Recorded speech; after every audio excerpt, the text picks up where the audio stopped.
Part of a project that was Volunteering Western Australia and the Wheatbelt Development Commission, actually going out into the Wheatbelt region of Western Australia and looking at barriers to newcomers in organisations, community organisations. And what happened was that one of the things that I identified as a barrier in community organisations was this idea of a purple circle, or an inner clique or group of people who either inadvertently or deliberately were excluding others, even just by their actions within organisation. It can happen in any part of the organisation. It can be in the board, it can be in the management committee, it can be in a particular section of the organisation where you have a group of volunteers doing a particular task or a particular area.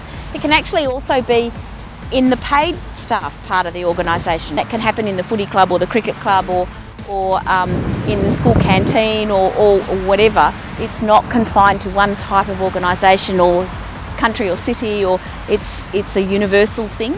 A couple of things are really important. One of them is self-awareness, in fact being aware that you might have been part or be part of a purple circle, and for me that was quite a realisation as time went on that I had actually participated in things that probably led to this perception, even if it wasn't a reality, it certainly wasn't intended, where we had a phone hook up before the meeting to try and work out how we could get the meeting to be shorter, and we decided this is what we were going to do rather than having it as a debate or a discussion at the meeting. So self-awareness is one element. It can be that people use terminology or jargon that they're all familiar with and no one else is, or they talk a language that others don't talk. In fact, what happens is that the organisation loses that idea of bringing in new people, so it means that what happens is you end up with sometimes the inner group says we can't get any new volunteers, or we can't grow, or we can't move forward, it's always the same faces and so on.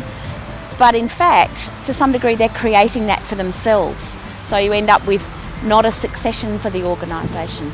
You also can end up with always doing what you've always done instead of new ideas and new approaches to things being looked at and considered and growing and developing as an organisation. So you can actually lose touch with where you should be going and what you should be doing. So beyond self-awareness, there are things like having sunset clauses on policies or decisions that are made, or times to review things. So you might not necessarily, the decision that you make, you might actually bring it back for discussion and decide not to change it, but at least there's the opportunity for people to have input.